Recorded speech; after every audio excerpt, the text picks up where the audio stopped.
Hello दोस्तों, जोहार, नमस्कार, प्रणाम, सत श्री अकाल, अस्सलामो अलैकुम, आदाब। कैसे हैं आप सब? उम्मीद है आप अच्छे होंगे। आज है 18 अक्टूबर 2024, दिन शुक्रवार, बांग्ला एक कार्तिक, और आज हम हर रोज की तरह फिर से हाजिर हैं झारखंड के तमाम छोटी बड़ी खबरों के साथ। इससे पहले अभी तक आपने B2B news Jharkhand news channel को सब्सक्राइब नहीं किया है तो सब्सक्राइब कर दीजिए, ताकि झारखंड में होने वाली तमाम छोटी बड़ी खबरों से अपडेट रहें और जानकारी से अवगत हो सकें। तो चलिए बात करते हैं, तमाम छोटी बड़ी खबरों पर नजर डालते हैं। झारखंड में पहले चरण में 46 सीटों पर 13 को वोटिंग, दूसरे चरण में 20 नवंबर को 38 सीटों पर मतदान। जाने पूरा शेड्यूल। भारत निर्वाचन आयोग की ओर से मंगलवार को झारखंड विधानसभा चुनाव के लिए चुनाव कार्यक्रमों की घोषणा कर दी गई। राज्य में पहले चरण 46 विधानसभा सीटों पर वोटिंग होगी, जबकि 38 सीटों पर लोग 20 नवंबर को दूसरे चरण में अपने मताधिकार का प्रयोग करेंगे। चुनाव कार्यक्रमों की घोषणा के साथ ही आदर्श आचार संहिता लागू हो गई। पहले चरण के लिए 18 अक्टूबर से नामांकन। पहले चरण के लिए होने वाले चुनाव को लेकर 18 अक्टूबर से चुनाव अधिसूचना जारी होने के साथ नामांकन दाखिल करने की प्रक्रिया शुरू होगी। उम्मीदवार 25 अक्टूबर तक नामांकन दाखिल कर सकेंगे। 28 अक्टूबर तक नामांकन पत्र दाखिल किए जा सकेंगे। पहले चरण के लिए उम्मीदवार 30 नवंबर तक नाम वापस ले सकेंगे, जबकि वोटिंग 13 नवंबर और मतगणना 23 नवंबर को होगी। पहले चरण में इन 46 सीटों पर वोटिंग।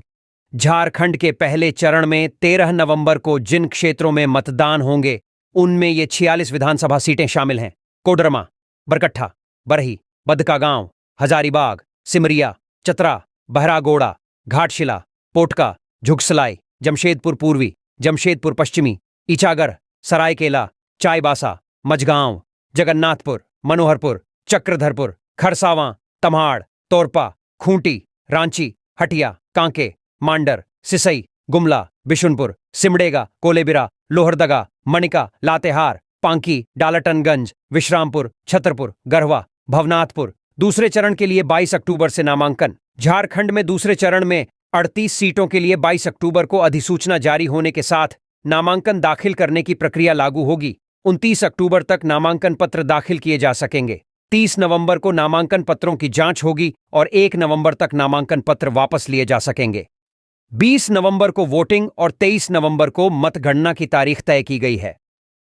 दूसरे चरण में इन 38 सीटों पर वोटिंग। झारखंड के दूसरे चरण में 20 नवंबर को जिन क्षेत्रों में मतदान होंगे उनमें ये 38 विधानसभा सीटें शामिल हैं: राजमहल, बोरियो, बरहेट, लिट्टीपाड़ा, पाखुड़, महेशपुर, शिकारीपाड़ा, नाला, जामताड़ा, दुमका, जामा, जरमुंडी, मधुपुर, सारठ, देवघर, पोड्डयाहाट, घोड्डा, महगामा, रामगढ़, मांडू, धनवार, बगोदर, जमुआ, गांडे, गिरिडीह, डुमरी, गोमिया, बेरमो, बोकारो, चंदनकियारी, सिंदरी, निरसा, धनबाद, झरिया, टुंडी, बाघमारा, सिल्ली, खिजरी। निर्वाचन आयोग ने चुनाव लड़ रहे अभ्यर्थियों के लिए सुविधा ऐप किया लॉन्च। विधानसभा निर्वाचन 2024 के लिए भारत निर्वाचन आयोग ने अभ्यर्थियों की नामांकन और अनुमति प्राप्त करने की प्रक्रिया को सरल बनाने के लिए सुविधा नामक वेब एप्लीकेशन लॉन्च किया है। इस ऐप के माध्यम से प्रत्याशी और राजनीतिक दल अब बिना निर्वाचन कार्यालय के चक्कर लगाए ऑनलाइन अनुमति प्राप्त कर सकते हैं। यह ऐप नामांकन की तिथि से मतदान के 48 घंटे पूर्व तक सक्रिय रहेगा, जिससे सभी प्रक्रियाएं एक सिंगल विंडो के तहत संचालित होंगी। सुविधा ऐप के जरिए उम्मीदवार मीटिंग, रैली, माइक, हेलीकॉप्टर और हेलीपैड जैसी अनुमति भी ऑनलाइन प्राप्त कर सकेंगे। सभी संबंधित निर्वाची पदाधिकारी कार्यालयों में सुविधा सेल स्थापित किया गया है। उम्मीदवार इस ऐप को भारत निर्वाचन आयोग की वेबसाइट www.eci.gov.in अथवा सुविधा कैंडिडेट से डाउनलोड कर सकते हैं। किसी भी तकनीकी समस्या के समाधान के लिए DPO UID प्रवीण कुमार से 9798036669 पर संपर्क किया जा सकता है। विजिल ऐप से करें शिकायत, 100 मिनट में होगी कार्रवाई। 2024 के विधानसभा चुनावों में स्वतंत्र, निष्पक्ष और पारदर्शी चुनाव प्रक्रिया सुनिश्चित करने के लिए चुनाव आयोग ने C vigil mobile app launch किया है। इस ऐप के माध्यम से मतदाता आदर्श चुनाव आचार संहिता के उल्लंघनों की शिकायत कर सकते हैं। मतदाता सी विजिल ऐप को प्ले स्टोर या ऐप स्टोर से डाउनलोड कर लाइव फोटो या वीडियो अपलोड करके शिकायत कर सकते हैं। शिकायत दर्ज होने के बाद रिटर्निंग ऑफिसर शिकायत स्थल पर अपने निकटतम उड़नदस्ता टीम एफएसटी को भेजते हैं और शिकायत की पुष्टि के बाद कार्रवाई की जाती है। शिकायत का निस्तारण 100 मिनट के भीतर किया जाएगा।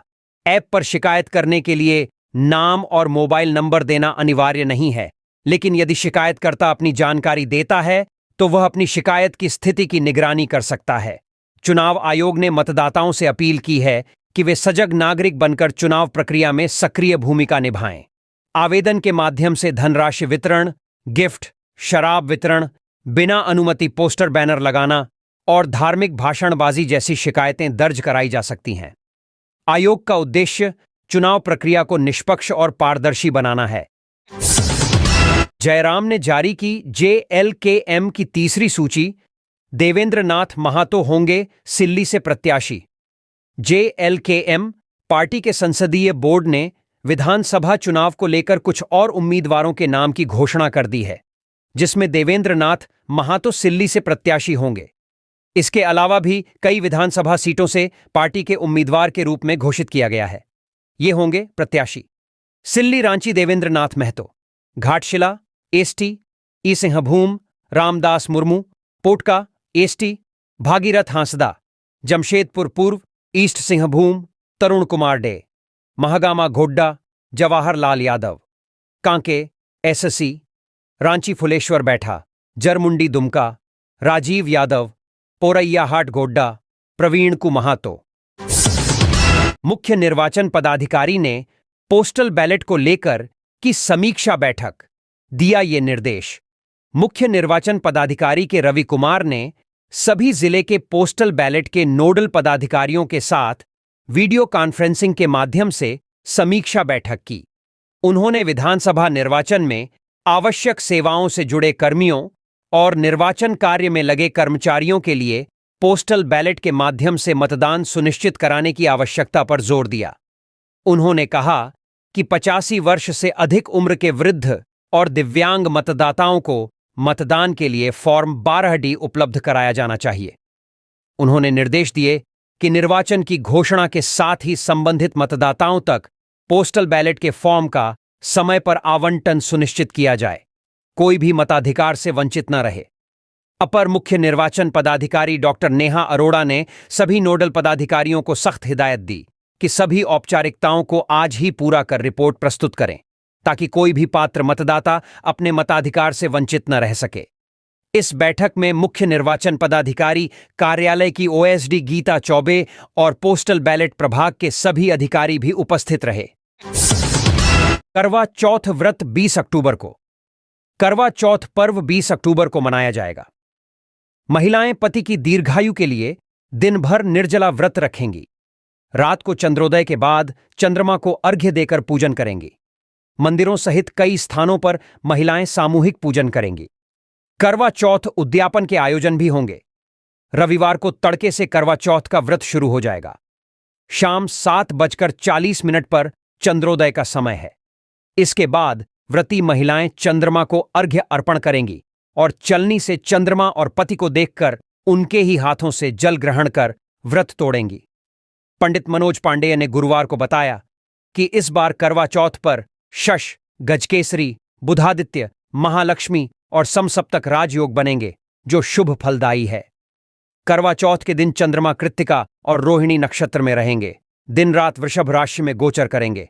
20 अक्टूबर को सुबह 10:46 तक तृतीया तिथि है। इसके बाद चतुर्थी तिथि का प्रवेश होगा। 21 अक्टूबर को सुबह 8:57 तक चतुर्थी तिथि है। इससे पूर्व 19 अक्टूबर को सरगी होगा। उन्होंने बताया कि करवा चौथ का व्रत सुहागिनें पति की लंबी आयु और खुशहाल वैवाहिक जीवन के लिए रखती हैं। इस व्रत को युवतियां भी रखती हैं जिनका विवाह तय हो जाता है। कुछ युवतियां अच्छा जीवन साथी पाने के लिए व्रत रखती हैं। हेमा मालिनी और ईशा देओल पहुंची रांची एक्ट्रेस की एक झलक पाने को उमड़ी भीड़। भाजपा सांसद और बॉलीवुड की दिग्गज एक्ट्रेस हेमा मालिनी और उनकी बेटी ईशा देओल 17 अक्टूबर को रांची पहुंची। वो दोनों रांची में एक ज्वेलरी शोरूम के उद्घाटन समारोह में शामिल हुईं। इस दौरान इन दोनों मां बेटी को देखने के लिए फैंस की भारी भीड़ जुटी, जो उनकी एक झलक पाने के लिए बेताब नजर आई। यह पहली बार है जब हेमा मालिनी और ईशा देओल एक साथ रांची आई हैं। इस अवसर पर हेमा मालिनी और ईशा देओल ने अपने फैंस का आभार जताया। बंगाल की खाड़ी में लो डिप्रेशन, रांची समेत झारखंड में यहां बिगड़ा मौसम का मिजाज। दक्षिण पश्चिम बंगाल की खाड़ी में बने लो डिप्रेशन के कारण झारखंड में मौसम में बदलाव देखने को मिल रहा है। राज्य के कई हिस्सों में काले बादल छा गए हैं और बारिश भी हो रही है। मौसम विज्ञानियों के अनुसार 18 अक्टूबर को संताल परगना और कोल्हान प्रमंडल में हल्की से मध्यम बारिश की संभावना है। क्या है मौसम विभाग का पूर्वानुमान? मौसम केंद्र रांची के वैज्ञानिक अभिषेक आनंद ने बताया कि पिछले कुछ दिनों से रांची समेत अन्य क्षेत्रों में मौसम का मिजाज बदल गया है। इस दौरान दोपहर के बाद से बारिश की गतिविधियां बढ़ी हैं। लो डिप्रेशन की वजह से बंगाल की खाड़ी से आ रही नमी के कारण ये स्थिति बनी है। 18 अक्टूबर को बारिश के बाद 19 अक्टूबर से लो डिप्रेशन के कमजोर होने के चलते मौसम साफ होने का अनुमान है। 22 अक्टूबर तक बारिश की गतिविधियां थम जाएंगी और मौसम शुष्क रहने की संभावना है।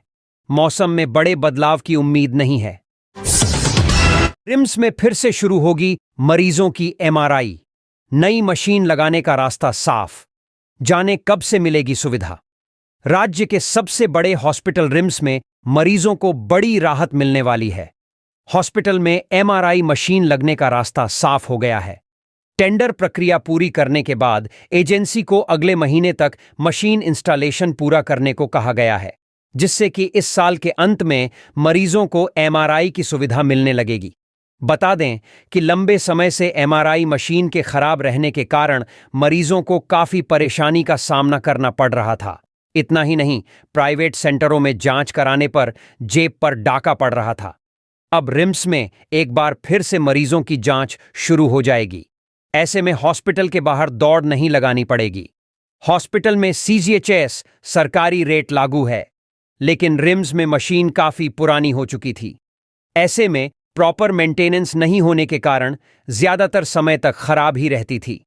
इस चक्कर में लोग प्राइवेट सेंटरों में जांच करा रहे हैं, जिसके लिए रिम्स की तुलना में 4 से 5 गुना अधिक पैसे चुका रहे हैं। वहीं टेस्ट कराने के लिए भी मरीजों को लेकर एक सेंटर से दूसरे सेंटर दौड़ लगानी पड़ रही है। बीजेपी के पूर्व प्रदेश अध्यक्ष रविंद्र राय थामेंगे जेएमएम का दामन। झारखंड में चुनाव की घोषणा के बाद राजनीतिक गतिविधियां तेज हो गई हैं। इस बीच बीजेपी के पूर्व प्रदेश अध्यक्ष और पूर्व सांसद रविंद्र राय की मुख्यमंत्री हेमंत सोरेन से मुलाकात होने वाली है। विश्वसनीय सूत्रों के अनुसार इस मुलाकात के कई महत्वपूर्ण राजनीतिक आशय हो सकते हैं। खबरें हैं कि रविंद्र राय इस बैठक के बाद झारखंड मुक्ति मोर्चा झामुमो का दामन थाम सकते हैं।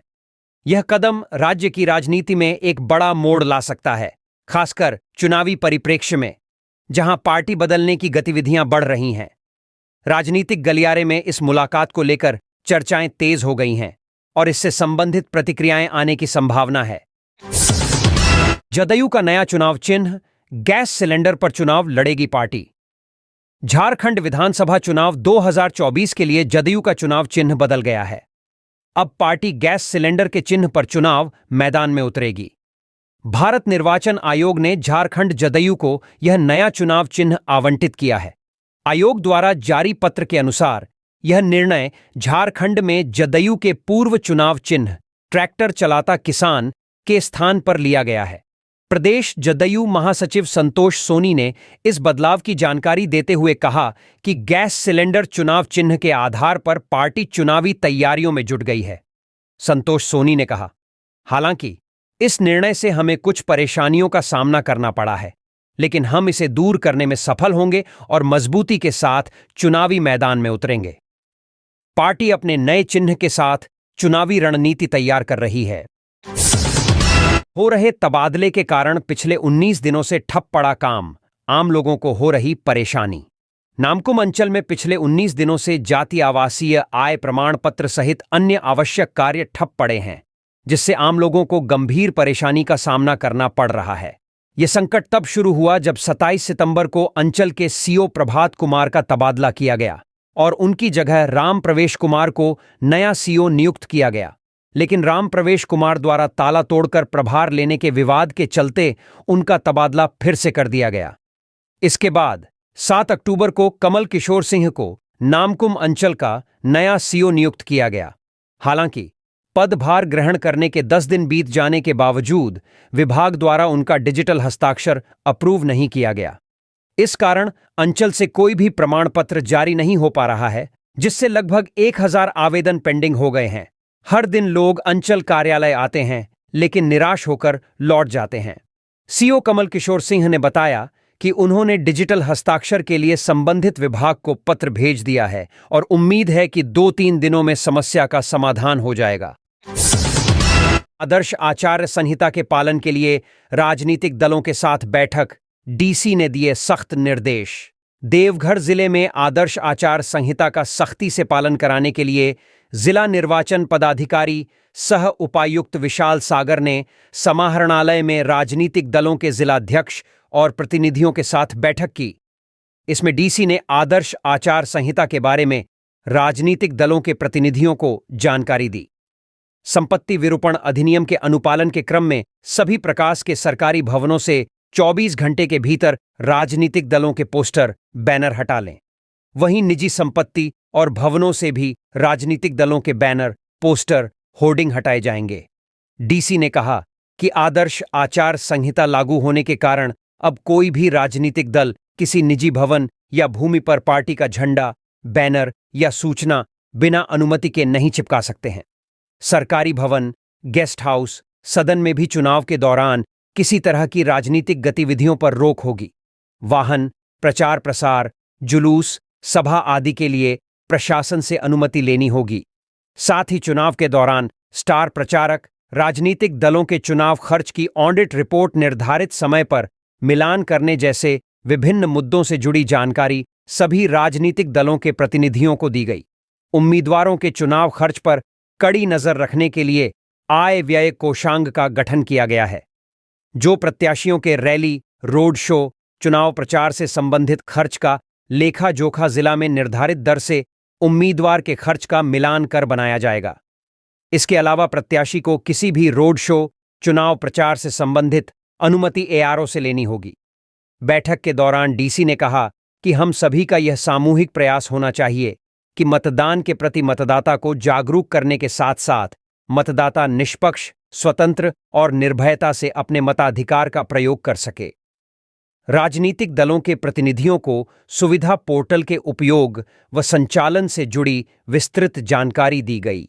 साथ ही पीपीटी के माध्यम से सभी को सुविधा पोर्टल का उपयोग कर किस तरह अनुमति से जुड़े दस्तावेजों को अपलोड करने एवं चुनाव के दौरान विभिन्न तरह की अनुमति प्राप्त करने के लिए सुविधा पोर्टल की प्रणाली से अवगत कराया गया।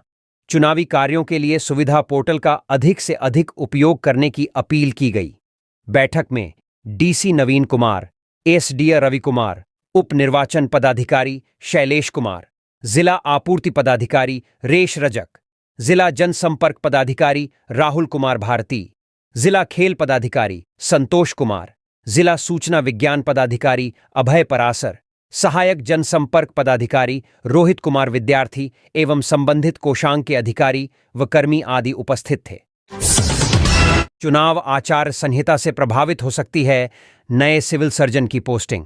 देवघर जिले के नए सिविल सर्जन की पोस्टिंग में चुनाव आचार संहिता बाधक बन सकती है। माना जा रहा है कि चुनाव के बाद ही जिले में स्वास्थ्य मुख्यालय स्तर से नए सिविल सर्जन की पोस्टिंग होगी, क्योंकि अभी आचार संहिता लागू है और पोस्टिंग पर रोक है।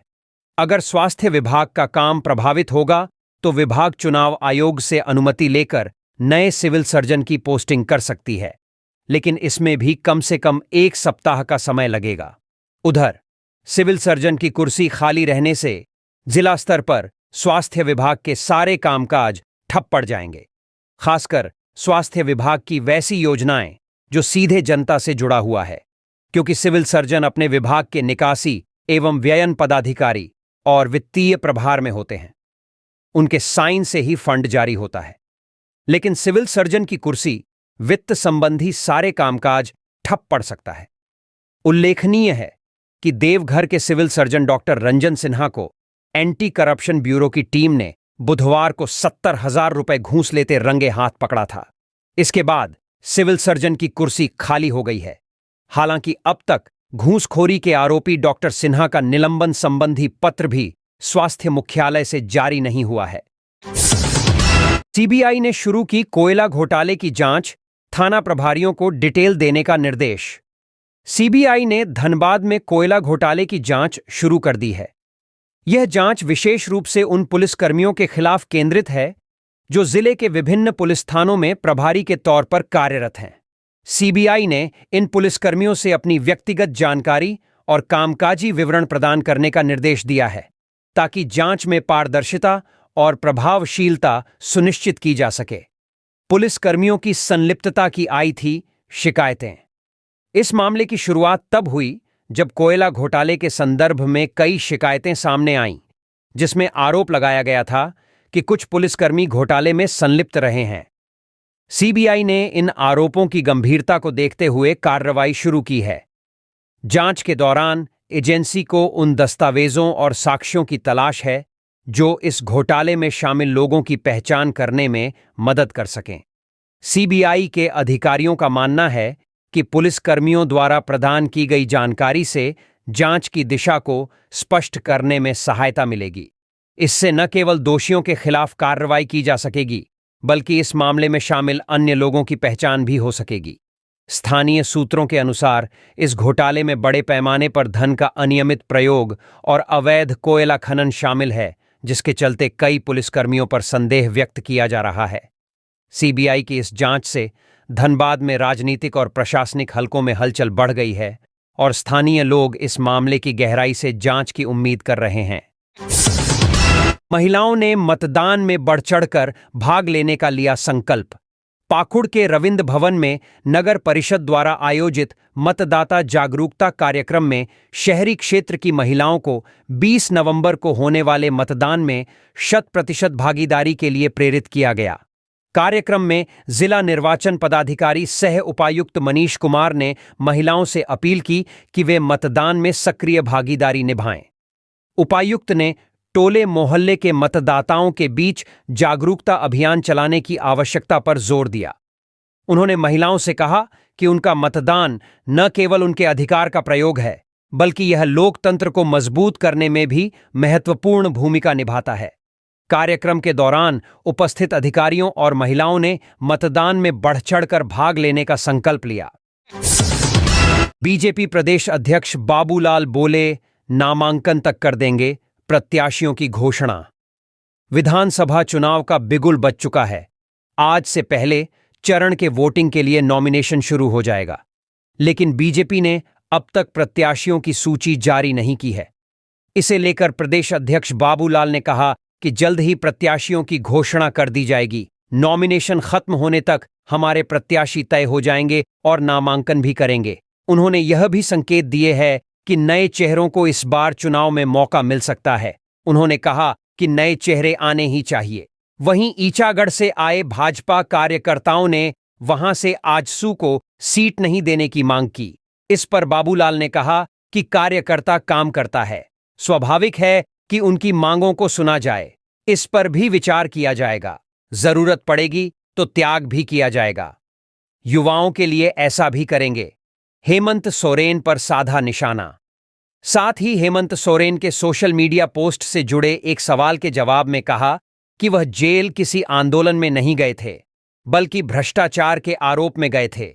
साथ ही उन्होंने सरकार पर निशाना साधा। बाबूलाल ने कहा कि युवाओं को उन्होंने ठगने का काम किया। उत्पाद सिपाही बहाली में बच्चों को इतना दौड़ाया कि उनकी मौत हो गई। इसके लिए कौन जिम्मेवार है? इसका जवाब हेमंत सोरेन को देना चाहिए। बता दें कि हेमंत सोरेन ने सोशल मीडिया पर एक पोस्ट किया है, जिसमें जेल से बाहर आने के 100 दिन पूरे होने का जिक्र किया गया है। गुलाम अहमद मीर रांची पहुंचे। कहा, 19 के बाद पहली सूची जारी करेगी कांग्रेस।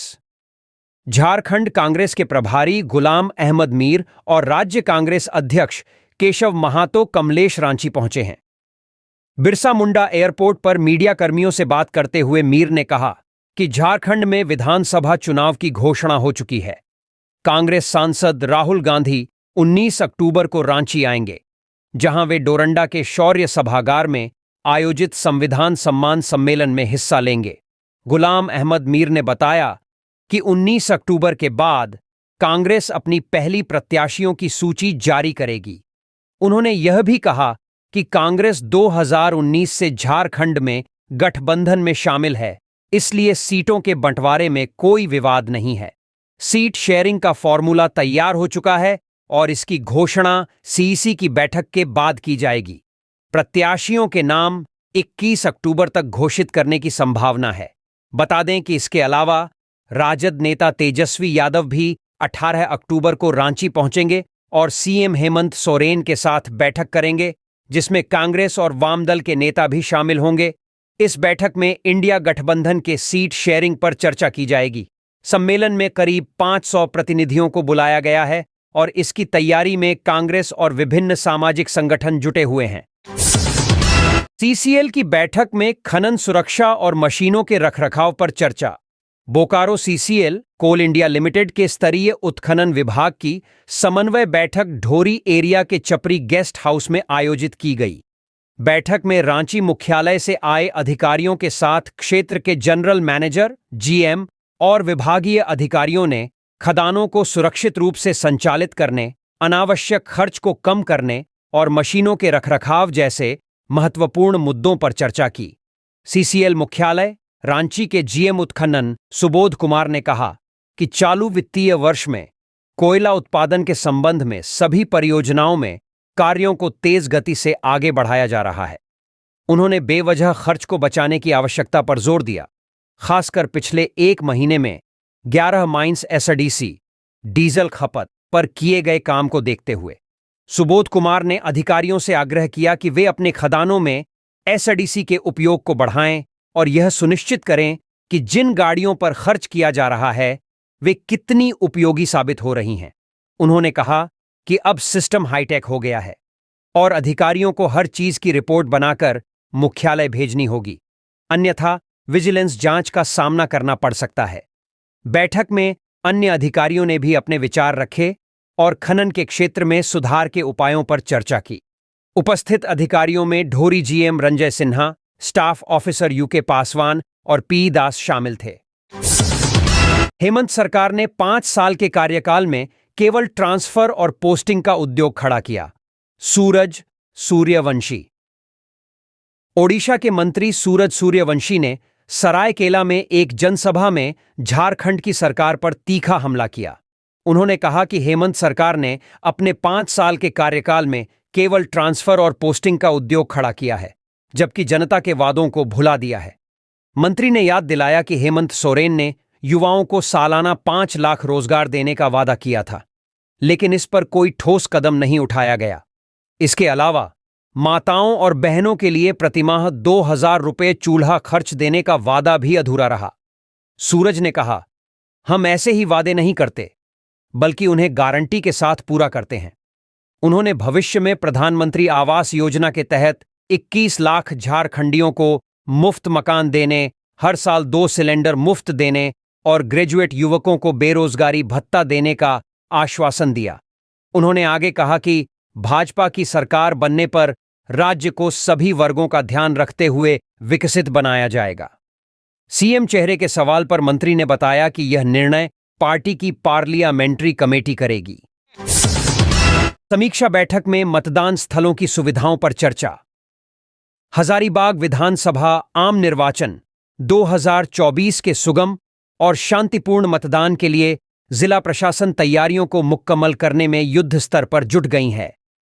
इसी क्रम में 17 अक्टूबर को जिला निर्वाचन पदाधिकारी सह उपायुक्त श्रीमती नैन्सी सहाय की अध्यक्षता में सभी सीओ, बीडीओ के साथ तैयारियों के बाबत समीक्षा बैठक की गई।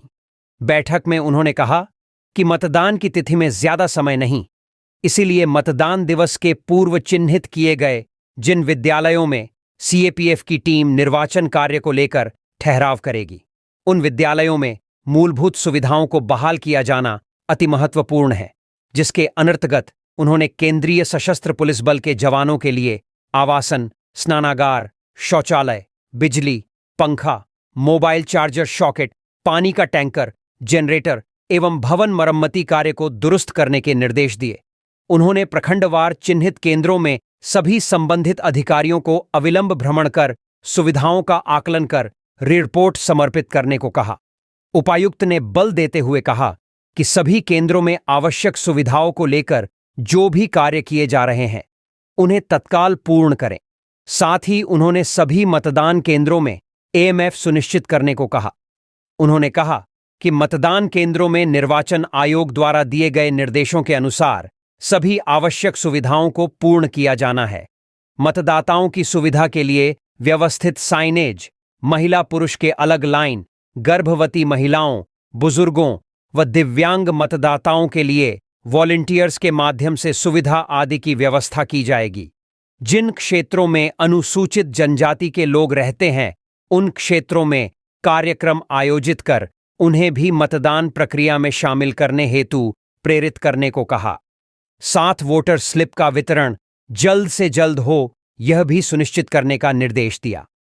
उन्होंने सभी संबंधित पदाधिकारियों को समन्वय बनाकर प्राथमिकता के साथ कार्य को पूर्ण करने का निर्देश दिया। इसके अलावा कई अन्य बिंदुओं पर भी चर्चा कर जरूरी दिशा निर्देश दिया। इस अवसर पर उप विकास आयुक्त श्री इश्तियाक अहमद, प्रशिक्षु आईएएस श्री लोकेश बारंगे, सभी सीओ बीडीओ उपस्थित रहे। कार्यकर्ताओं में जोश भरने का काम करेंगे राहुल गांधी, राकेश कुमार सिन्हा। नेता प्रतिपक्ष राहुल गांधी संविधान बचाओ सम्मेलन को लेकर 2 दिन बाद रांची आने वाले हैं। इसे लेकर चयनित कार्यक्रम स्थल का निरीक्षण प्रदेश प्रभारी गुलाम अहमद मीर, प्रदेश अध्यक्ष केशव महातो कमलेश, विधायक दल के नेता डॉक्टर रामेश्वर उरांव ने निरीक्षण किया और वहां की व्यवस्था देखी। महासचिव सह प्रवक्ता राकेश कुमार सिन्हा ने कहा कि राहुल गांधी लोकप्रिय नेता है। उनका झारखंड द्वारा पार्टी के नेताओं और कार्यकर्ताओं में जोश भरने का काम करेगा। वह लगातार द्वारा करते रहे हैं। जहां भी जा रहे हैं वहां उन्हें भरपूर समर्थन मिल रहा है। उन्होंने कहा कि विधानसभा चुनाव की घोषणा के बाद उनका यह दौरा और भी महत्वपूर्ण हो जाएगा, चूंकि यहां पर गठबंधन की टीम चुनाव लड़ रही है। हमारा गठबंधन मजबूत। उन्होंने कहा कि गठबंधन हमारा मजबूत है। जम्मू में हम जीते हैं, यहां भी हम अपना जोर लगाएंगे। साथ ही कहा कि यहां की गठबंधन सरकार ने विकास के जो कार्य किए हैं, हेमंत सोरेन के नेतृत्व में कई योजनाएं लाई गई हैं जो जनहित में है। इसी को लेकर हम जनता के बीच गए हैं। इस बार जनता विपक्ष की बीजेपी को जवाब देगी। मौके पर स्वास्थ्य मंत्री बन्ना गुप्ता, कृषि मंत्री दीपिका पांडेय सिंह, प्रणव झा, पूर्व प्रदेश अध्यक्ष राजेश ठाकुर, के.एन. त्रिपाठी भी मौजूद थे। रांची विधानसभा भाजपा की सबसे हॉट सीट, प्रत्याशी के नाम पर संशय बरकरार। झारखंड में विधानसभा चुनाव का बिगुल बज चुका है। सभी राजनीतिक दल रांची विधानसभा सीट को लेकर प्रत्याशी के नाम पर मुहर लगा चुकी है, लेकिन भाजपा की सबसे हॉट सीट रांची विधानसभा को लेकर अब तक नाम को लेकर संशय बरकरार है। भाजपा ने इस बार चुनाव से पूर्व कई स्तर पर उम्मीदवारों के नाम को लेकर सर्वे करवाया था, जिसमें सबसे ऊपर रमेश सिंह का नाम रहा है। भाजपा के कई बड़े नेता का भी समर्थन रमेश सिंह के साथ है। इसके बावजूद पार्टी रमेश सिंह को रांची विधानसभा सीट से प्रत्याशी के तौर पर नाम को लेकर कंफ्यूज है। पार्टी के बड़े नेता का कहना है कि कुछ लोग दोबारा सीपी सिंह को रांची विधानसभा सीट से चुनाव लड़वाने के चक्कर में है।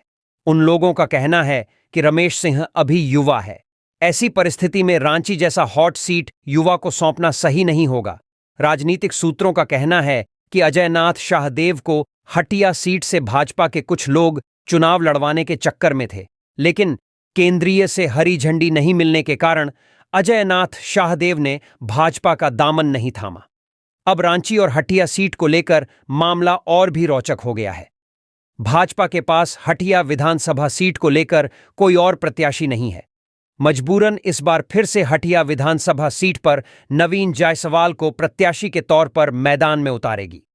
सोशल मीडिया पर रांची और हटिया सीट को लेकर आम जनता अपने अपने मंतव्य देना शुरू कर चुके हैं।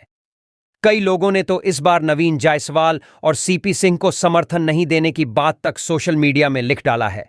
वहीं कुछ समाज के लोगों का कहना है कि रांची की आज जो स्थिति हुई है उसका पूरे जिम्मेदार सीपी सिंह है। जिस शहर में बारिश के मौसम में पानी नहीं जमता था, आज उस शहर में आम जनता को बचाने के लिए एनडीआरएफ की टीम उतर रही है। बड़ा तालाब में लगभग 7 करोड़ से ज्यादा खर्च हुए हैं, लेकिन उस तालाब में पानी की स्थिति देखने नायक भी नहीं है। चेक पोस्ट पर 3 वाहन से बरामद हुए 5,85,000 रुपए। जमशेदपुर घाटशिला के गालूडीह थाना क्षेत्र में स्थित केसरपुर चेक पोस्ट पर गुरुवार को वाहन जांच के दौरान पुलिस ने 3 पिकअप वैन से 5,85,000 रुपए बरामद किए गए। ये वाहन पश्चिम बंगाल से झारखंड की ओर जा रहे थे। गाड़ियों में से एक JH05 DC59692 से 2,39,000 रुपए, दूसरी JH05 AU 1,79997 से 1,10,000 रुपए और तीसरी WB67A 1,204,8 से 2,36,000 रुपए मिले। इस जांच के दौरान एएसआई जितेंद्र कुमार, मजिस्ट्रेट कुणाल कुमार और पुलिस टीम मौजूद थे। जब्त राशि की सूचना गालूडीह थाना प्रभारी, SDO और STF की टीम को दी गई।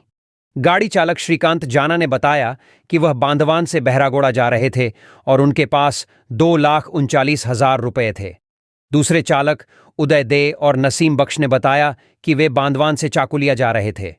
उदय दे के पास 1,10,000 रुपए थे, जबकि प्रशांत के पास 2,36,00,000 रुपए मिले। जांच के बाद मौके पर मौजूद मजिस्ट्रेट ने उदय दे का 1,10,000 रुपये वापस कर दिया। SISP किशोर कौशल ने बताया कि चेक पोस्ट पर अच्छे काम के लिए टीम को पुरस्कृत किया जाएगा। दुबई फैशन वीक में उरांव जनजाति की पारंपरिक ड्रेस लुगा लॉन्च, जानें क्या है खास। दुबई फैशन वीक 2024 में देश विदेश के प्रमुख फैशन डिजाइनरों ने अपनी स्टाइलिश कलेक्शन पेश की। इस साल के आयोजन में एक विशेष आकर्षण झारखंड के उरांव जनजाति का पारंपरिक पहनावा लुगा था, जो पहली बार रैंप पर प्रस्तुत किया गया। स्थानीय हैंडलूम से बने इस लुगा परिधान को पहनकर बच्चों ने रैंप वॉक किया, जो दर्शकों के बीच खूब पसंद किया गया। इस फैशन शो का थीम फैशन फॉर ऑनल सीजन 3 था, जिसमें पहली बार किसी आदिवासी जनजाति का पारंपरिक पहनावा इस तरह से प्रस्तुत किया गया। जूरी कमेटी ने इस विशेष पहल की सराहना की। लुगा परिधान को मिस इंडिया इंटरनेशनल 2022 की रनर अप कांति गाड़ी के fashion brand the pride of tribe ने डिजाइन किया था, जिसे फैशन डिजाइनर निमिता केरकेट्टा ने आकर्षक रूप दिया। इस शो को कोरियोग्राफ किया मून मुखर्जी ने, जिन्होंने भारत की फैशन दुनिया में अपनी एक अलग पहचान बनाई है।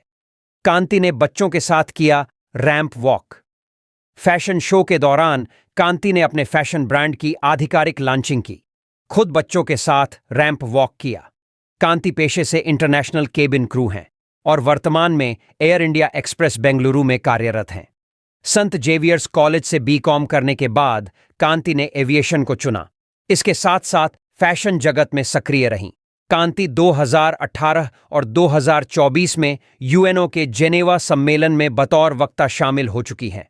वहीं 2022 में राउरकेला में आयोजित ग्लोबल ट्राइबल क्वीन इवेंट में बेस्ट पर्सनालिटी का टाइटल जीत चुकी है। कांति कहती हैं कि मुझे इस्तांबुल में आयोजित 3 दिवसीय अंतर्राष्ट्रीय सम्मेलन में बतौर प्रतिनिधि भेजा गया था। वहां विभिन्न देशों के प्रतिनिधियों को अपने स्थानीय परिधान में देखा। इससे प्रेरणा मिली और अपने जनजातीय परिधान को अंतर्राष्ट्रीय मंच पर ले जाने का संकल्प लिया। राजधानी में डकैती से पूर्व 6 अपराधी चढ़े रांची पुलिस के हत्थे, देसी पिस्टल बरामद। विधानसभा चुनाव को लेकर रांची पुलिस अलर्ट पर है। सीमावर्ती इलाके में चेकपोस्ट से लेकर सड़कों पर रांची पुलिस लगातार चेकिंग अभियान चला रही है। इसी क्रम में रांची पुलिस को डकैतों के खिलाफ बड़ी सफलता हाथ लगी है। राजधानी में डकैती की घटना होने से पूर्व रांची पुलिस की टीम ने 6 डकैतों को चुट्टू गांव से गिरफ्तार किया है। गिरफ्तार अपराधियों में मास्टरमाइंड वशी अहमद उर्फ बसी अहमद उर्फ अरमान, इमरान अंसारी उर्फ बड़कू, आफताब अंसारी उर्फ रेंचो, सत्यम कुमार महतो उर्फ सतू, अरसद आलम उर्फ छोटका और सनू अंसारी शामिल है।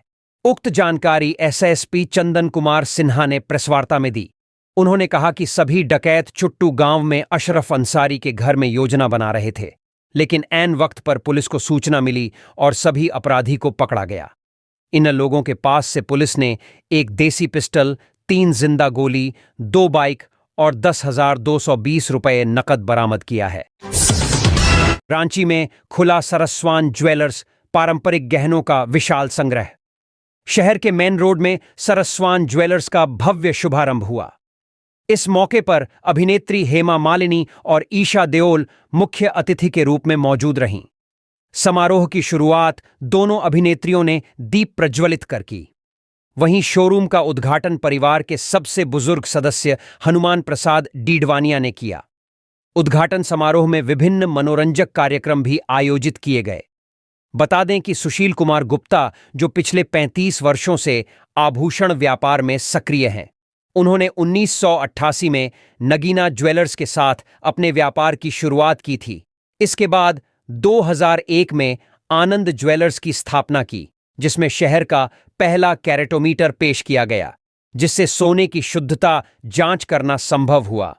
इसके बाद 2009 में मां गायत्री ज्वेलर्स का शुभारंभ किया, जो शहर में विशिष्ट पहचान के लिए प्रसिद्ध है।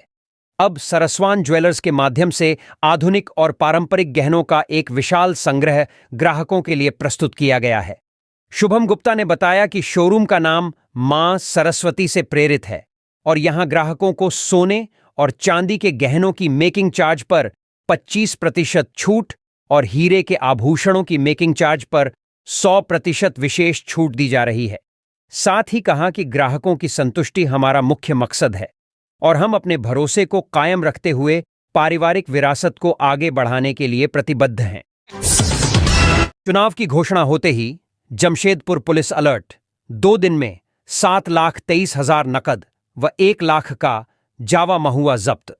विधानसभा चुनाव का बिगुल बजते ही जमशेदपुर पुलिस अलर्ट पर है। सीमावर्ती इलाके से लेकर ग्रामीण व शहरी क्षेत्र के हर संदिग्ध चौराहों व सुनसान सड़कों पर पुलिस चेकनाका तैयार कर अवैध कारोबार पर अंकुश लगा चुकी है।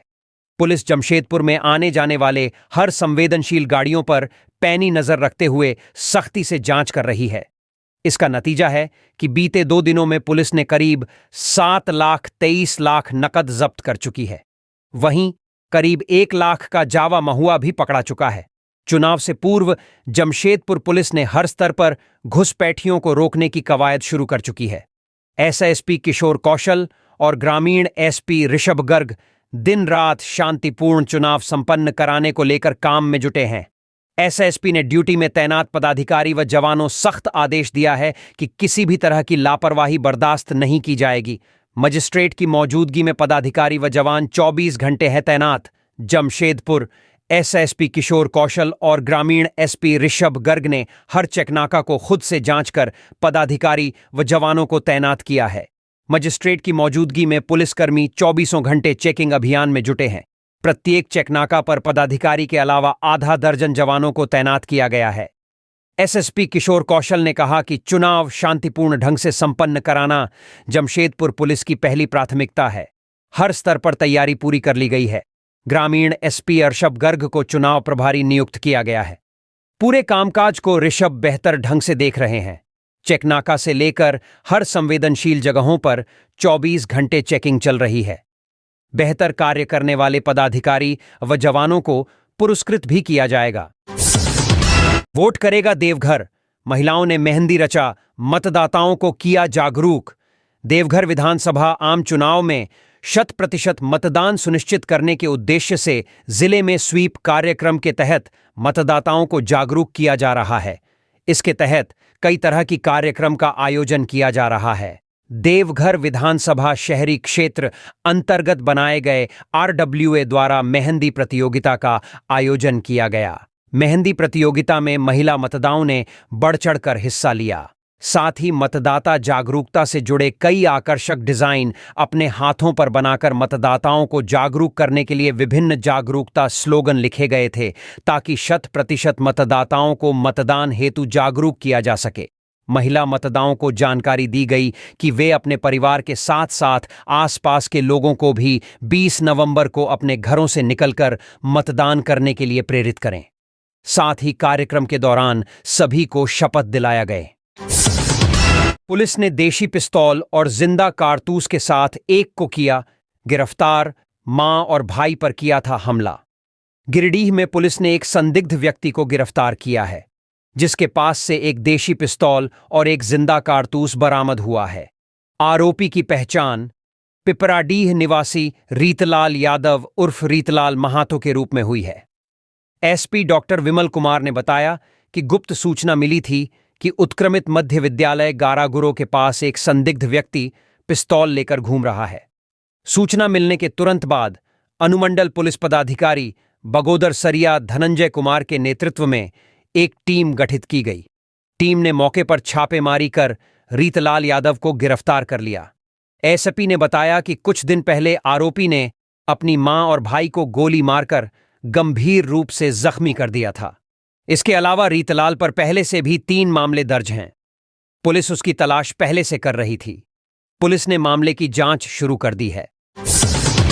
चोरदाहा चेकपोस्ट पर 2 युवक ब्राउन शुगर के साथ गिरफ्तार। हजारीबाग चौपारण थाना पुलिस ने गुरुवार शाम करीब 5:30 बजे चोरदाहा चेकपोस्ट के समीप 2 मोटरसाइकिल सवार युवकों को भारी मात्रा में ब्राउन शुगर के साथ गिरफ्तार किया है। पुलिस ने चेकिंग के दौरान इन दोनों संदिग्धों को रोका और तलाशी लेने पर उनके पास से ब्राउन शुगर की बड़ी खेप बरामद की गई।